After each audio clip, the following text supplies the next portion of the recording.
Hey guys, Kim here, and you are tuned into Kim E, the Diabetes NP. And so welcome back. Now, we have had quite a bit of videos that have come out this week. We are going over the 2023 American Diabetes Association Standards of Care that were recently released. And my challenge to myself is to give commentary over each one. Okay, and so we've already done 1, 2, 3, and today we're going to do number 4, and which is comprehensive medical evaluation and assessment of comorbidities. So that, okay.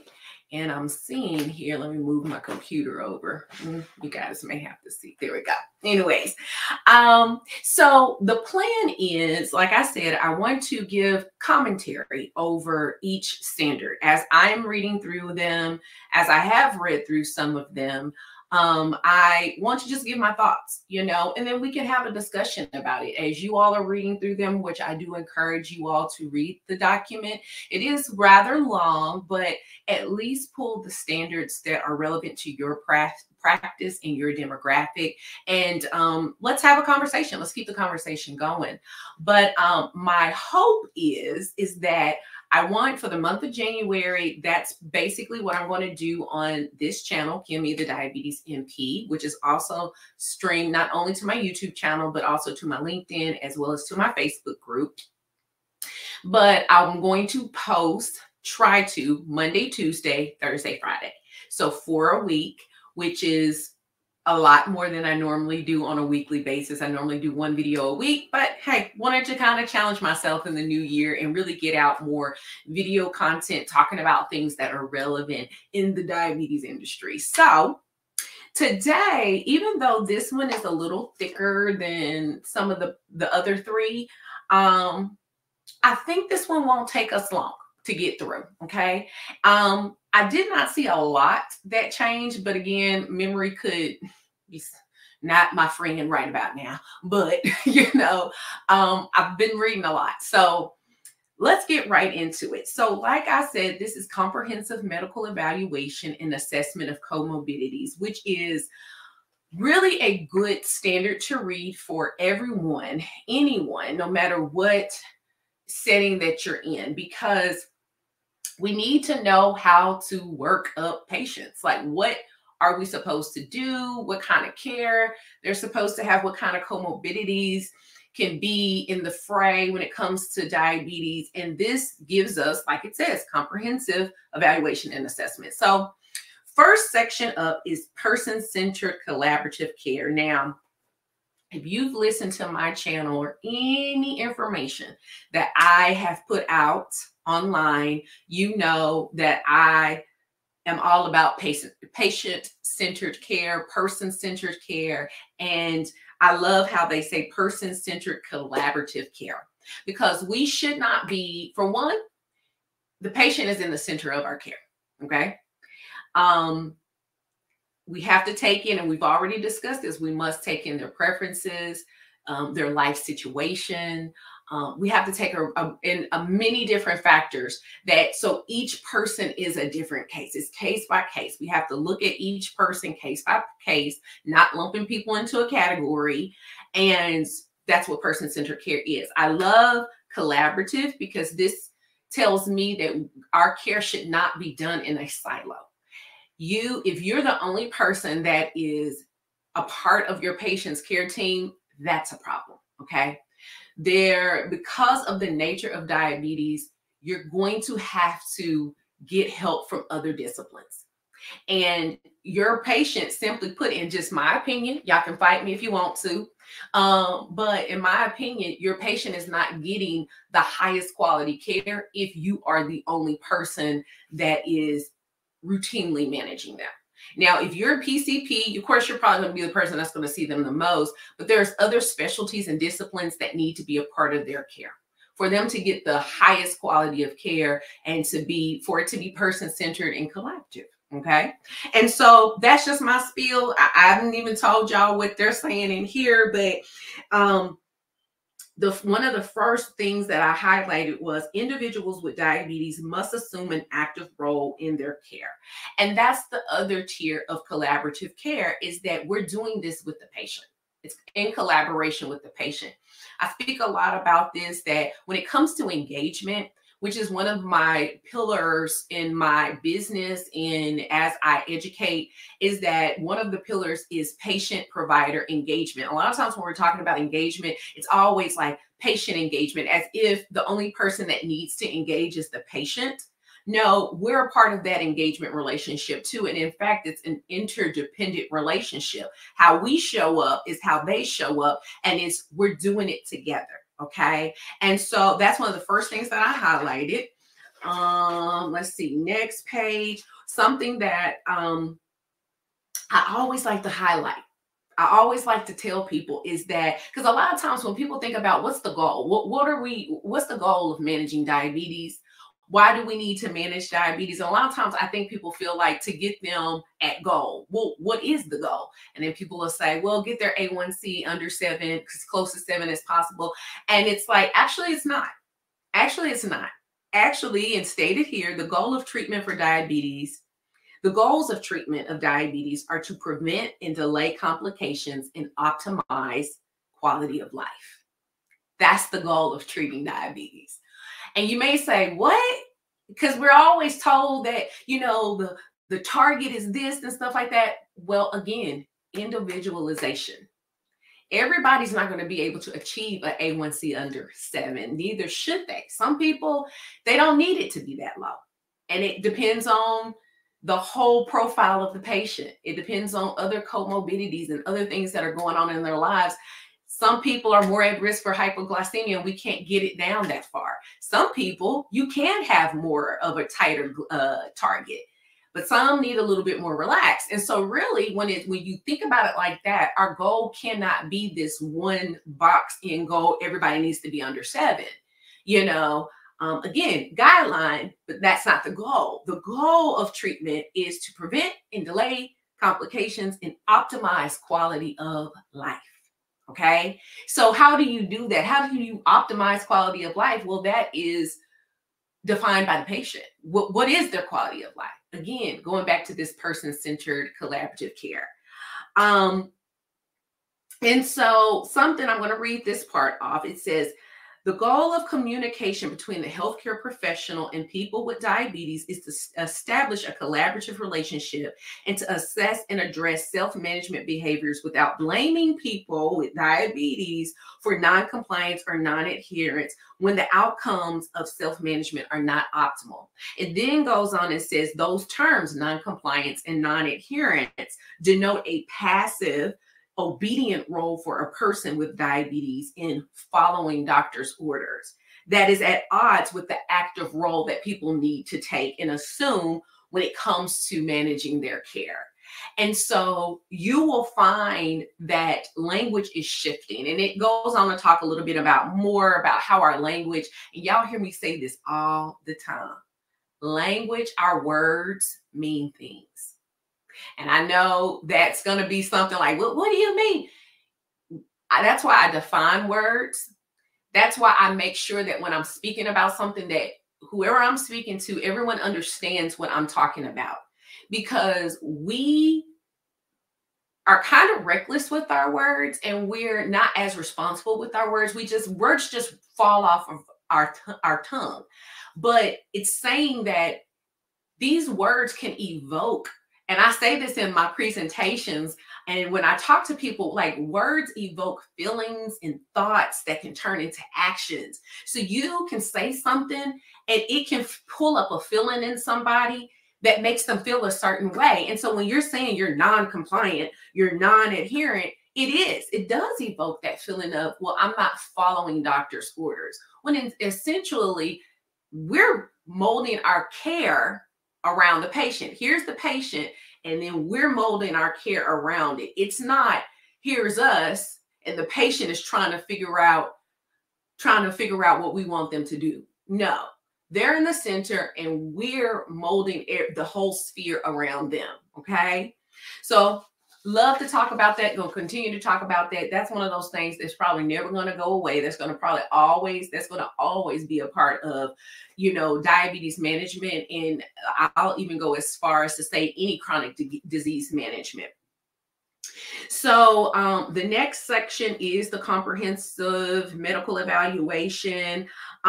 They talked a little bit more about sleep. And I think some more is probably going to come up in the future standards.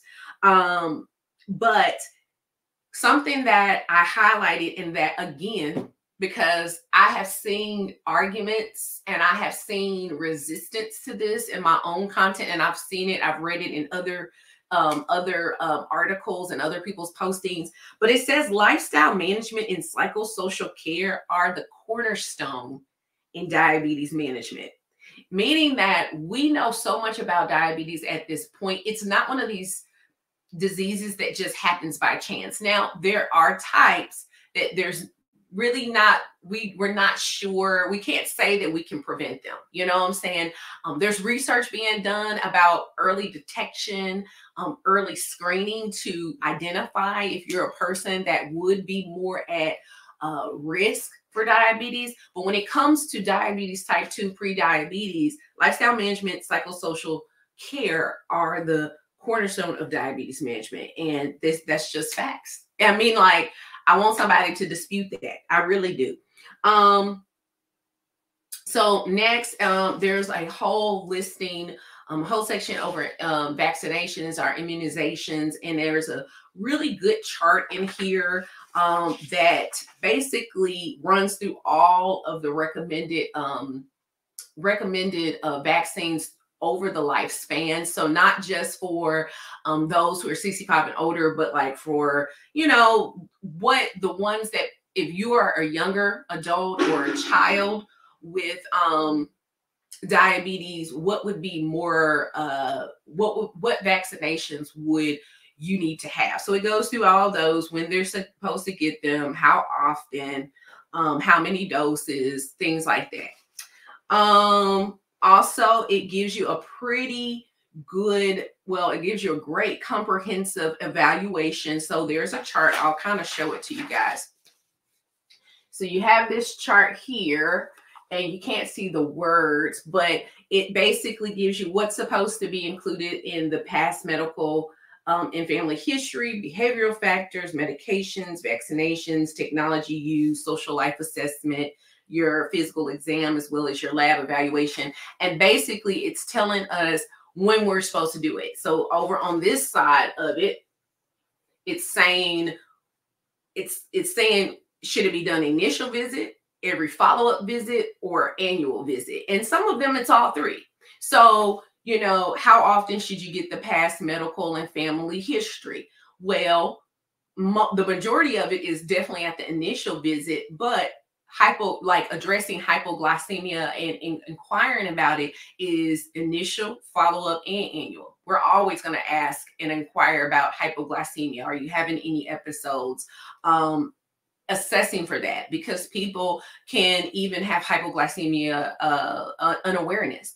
And so we need to know about that as well, because that is a safety. That's a safety measure. Okay. And so people do need to know, that's our body telling us that our blood sugar is dropping. We need to be able to know that, you know what I'm saying? And some people don't have the classic symptoms anymore. Well, we need to be assessing for that. So that's just an example there. And, so it goes through the vaccinations.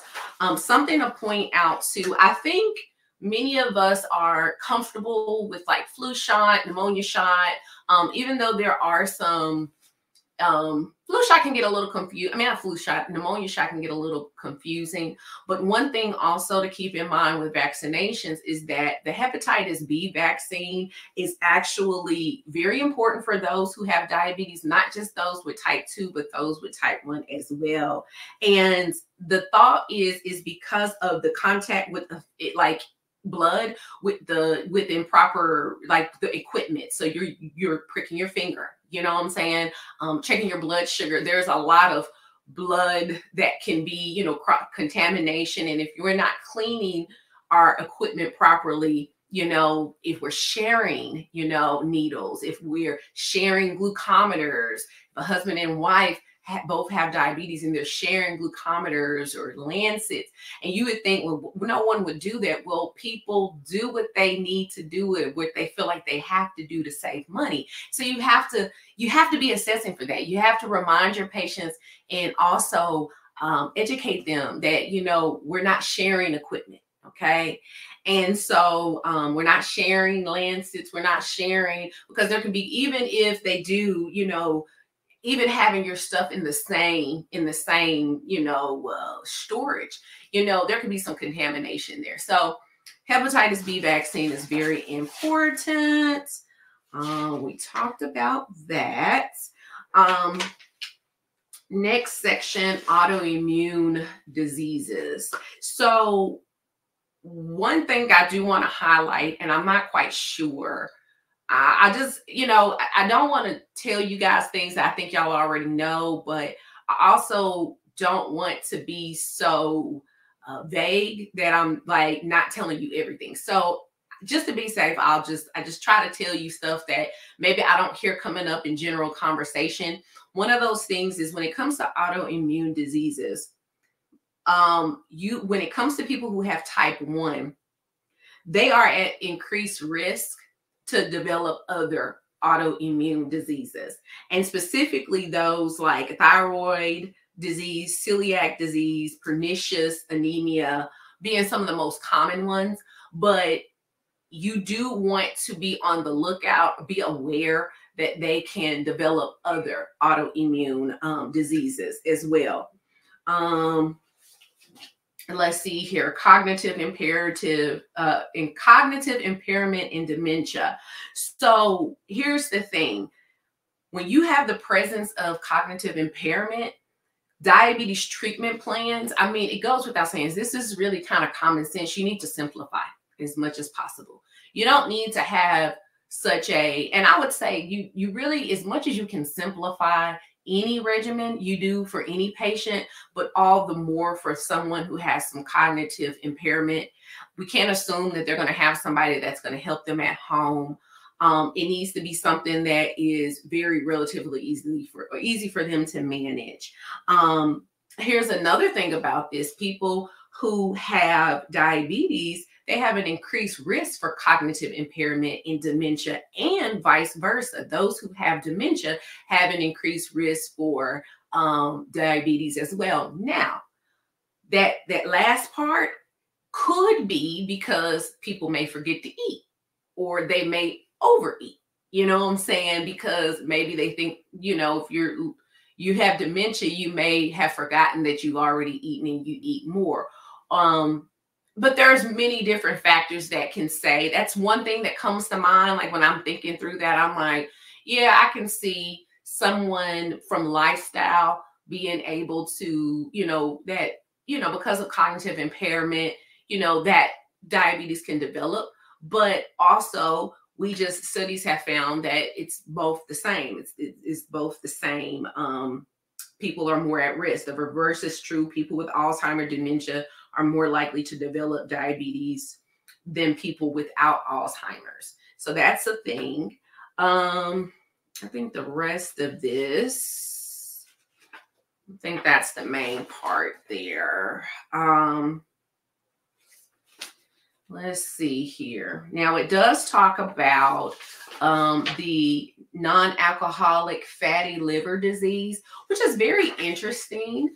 But you know, it can kind of get a little bit, I think if you're in primary care, by the time you pick up some of this, you would, if you're screening regularly, you'll probably be referring out, and maybe a specialist would kind of pick this up more than you being able to, you know, diagnose it yourself. I mean, clearly there's some, you know, other sequences here that, you know, you would be referring to a specialist to get like the actual diagnosis. But I really do think that it's interesting to read through it though.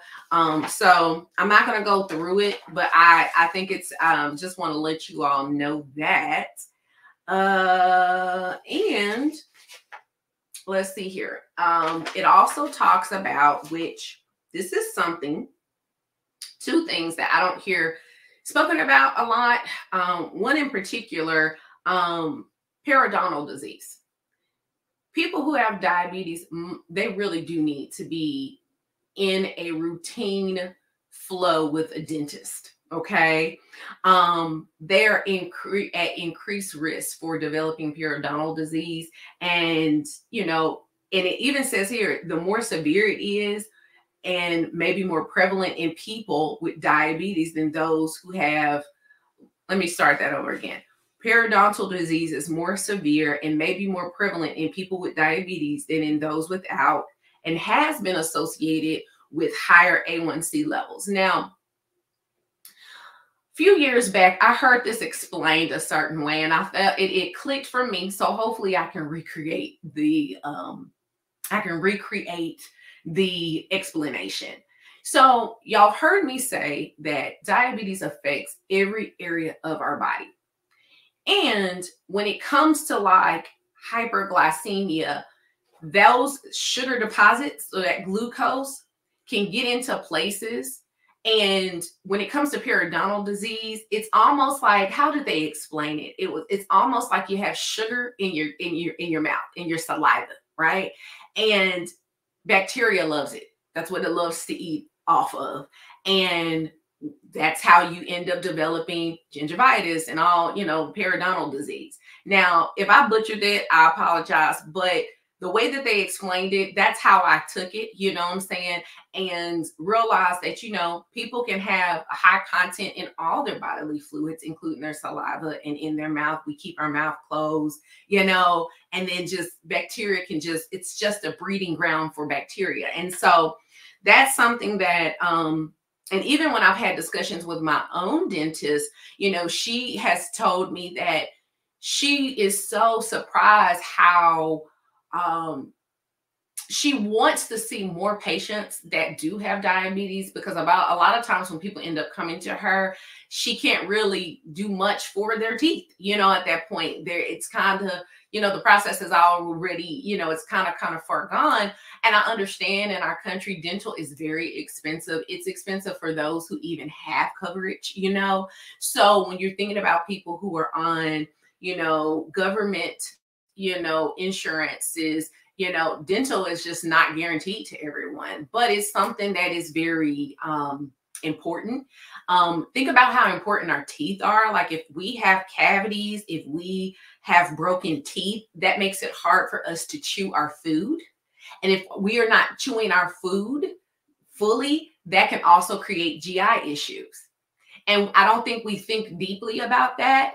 I do know in my area, there are some, it's kind of considered like the county hospital. They have a dental school. And of course, the students have to get so many hours, and people that it's like free. It's a free service because they have to get their hours in, and people who don't have insurance or don't have dental coverage can go and basically get their teeth cleaned and things like that.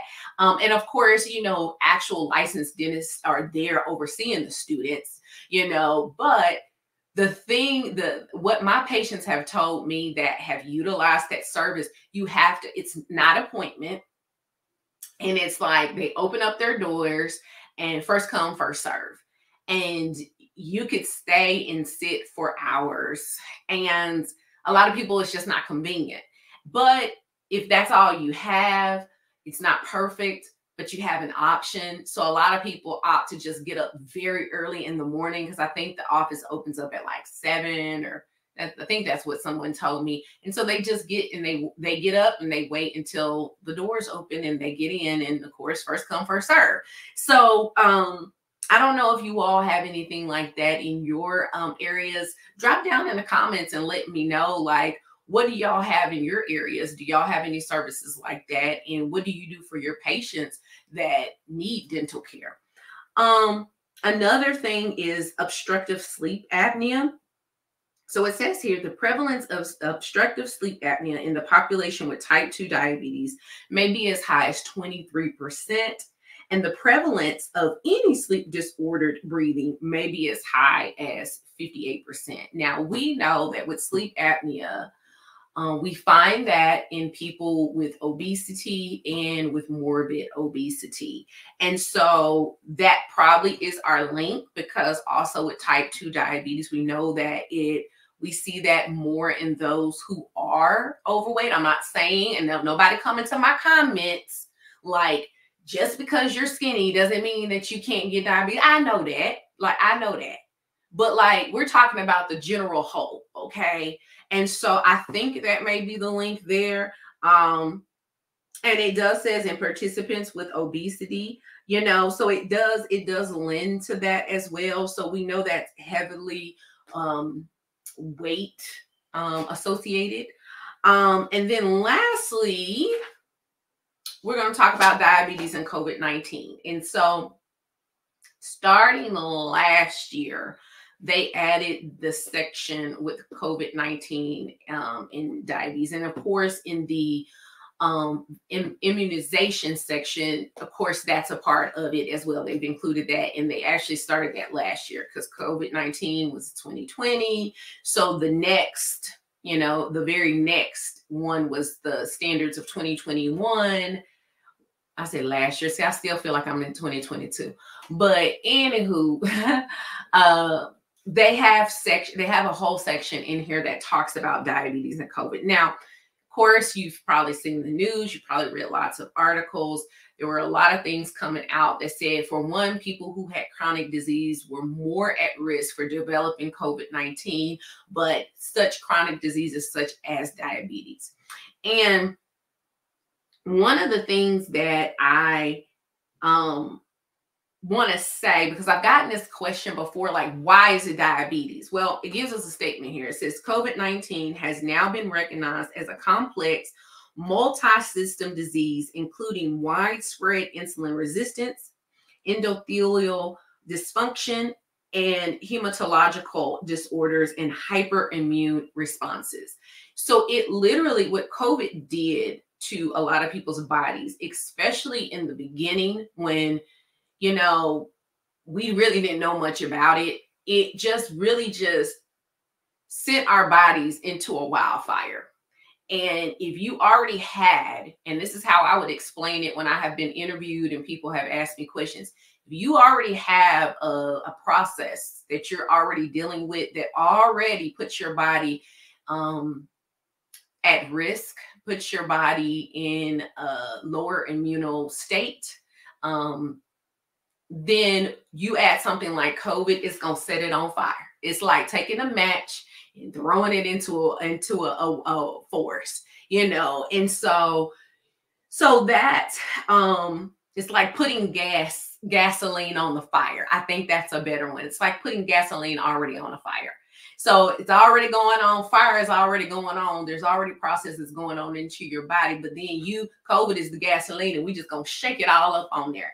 And so it talks extensively about the effects, the risk factors, why it was, it's best for people, all the more reason to get glycemic control. Talks a little bit about the vaccine. Something that it does point out is what we now know is long COVID. Now that COVID is still here, but as we're moving out and we're learning more and we're learning to live with COVID now, it's a part of our life. But what they pointed out, which we now know is what long COVID is, that the long-term effects after you've had COVID, and that especially those in the earlier time of COVID, still having issues and having residual effects after that. So it goes into that a lot. It says there is also evidence of adverse effects of COVID-19 on mental health and health promoting lifestyles during the pandemic. Yes, I think we can all agree that COVID really hit us all because in a mental health way, because, it took away socialization. We could not give care the way that we typically needed to. And it was like in one day, it was like shut down. You know what I'm saying? I think we all can remember where we were, when I remember where I was when the president declared it a pandemic. I remember where I was when they said that we were going on a shutdown for 2 weeks that turned into, I don't know, months and months and months. You know what I'm saying? I remember everyone feeling like, okay, we're going to ride this out. If everybody could just shelter in place for 2 weeks, we can get over this. And next thing you know, we're in the house all summer long. You know what I'm saying? And so it's a good read. It is very informational, educational, good information for you to know as a professional. So you can also help your patients walk through this as well, because we definitely have had many patients that are in this category as well. And so let me just double check. Let me make sure I have everything. So it does say that, it does mention that we, of course, as we all know, many of us transitioned over to telehealth to, take care of our patients during this time. But it does say that, direct contact is still necessary for blood tests and physical examinations. That's common sense. You can't get a blood pressure over the phone. You can't do that. You don't know if it's done properly. And, we know that, okay? It's better to see our patients, with follow-up visits. They're depending on what kind of visit it is. Yes, telehealth is great, but it does say that the number of face-to-face appointments are back now increasing, and that hybrid models that utilize both virtual and in-person are likely to remain. And I agree with that. I think that, I was having conversations within, the industry as well as like professionally, but then I also was having like conversations with family and friends and, even with some of my church members. And, the whole world switched to virtual. We were going to church online. Our kids were doing school online and stuff. And I think that, for some people, and I'll be honest with you, for me and my family, my household family, it didn't hit us as hard, like the social isolation, because I have a family in the house. I have my husband, I have my children. I spoke with my family and friends often. We couldn't see each other in person, but people were able to shelter in place. And in my immediate family, no one was alone. You know what I'm saying? So you at least had, your partner, you had your children, you had someone there with you. And then of course, Zoom and, people were able to see each other. And so for my family, socially, it didn't hit us as hard. We were not as, some people I know really were trying to gather back together because they were lonely. And I get it, I think in an effort, though, some people want to go back to what it was. And I don't think that that's possible at this point. First off, it was a huge shift for a lot of people to get online and become virtual anyway. And we learned a lot. And we learned that there were a lot of good things that came out of it. We learned that many jobs can work from home. We learned that a lot of schooling, a lot of technology, we can utilize a lot of resources at home. And so I don't think that, and like I say, I don't think that we should throw out the baby with the bathwater. Like, yes, we don't need to go straight virtual, but we don't need to throw away the virtual, because there is a place for that as well. Like I said, there are some follow-up visits that can it can be beneficial for everyone. Like, gas is high, you know what I'm saying? Traffic is horrible. So I'm thinking about people like that don't drive as much, or they don't drive very far. Some of those people, depending on what you're dealing with, what you're trying to address, some of those visits, they can be virtual. You know what I'm saying?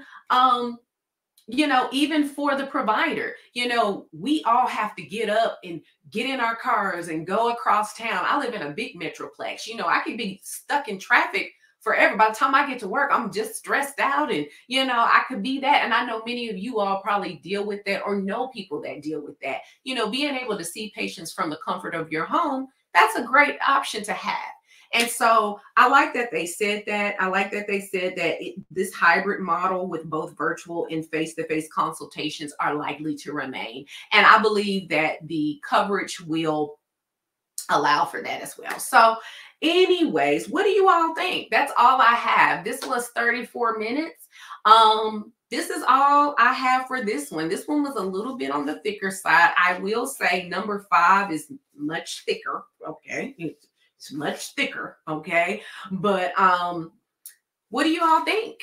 What are y'all's thoughts of it? And how are you all liking this series? Are you getting any value out of it? I hope you are. And let's have a conversation. Continue down below in the comments. If you are not already subscribed to my YouTube channel, go ahead and subscribe, ding the notification bell. I am Kim E, the Diabetes MP on YouTube. You can find me there. You can find me on all socials, typically at the Diabetes MP. I think my Facebook group is Kim E, the Diabetes MP. But I would love for you to be a part of my digital family and community. And you have been sitting here with me, Kim E, the Diabetes MP. And I will be back next week. Well, next week we got 5, 6, 7, and 8. Which is our behaviors, positive health behaviors. We got our glycemic targets with standard 6. We're going to talk about diabetes technology with 7. And then lastly, obesity and weight management for the prevention and treatment of type 2 diabetes. Interesting stuff that is relevant to us all. And so again, guys, I thank you all for tuning in.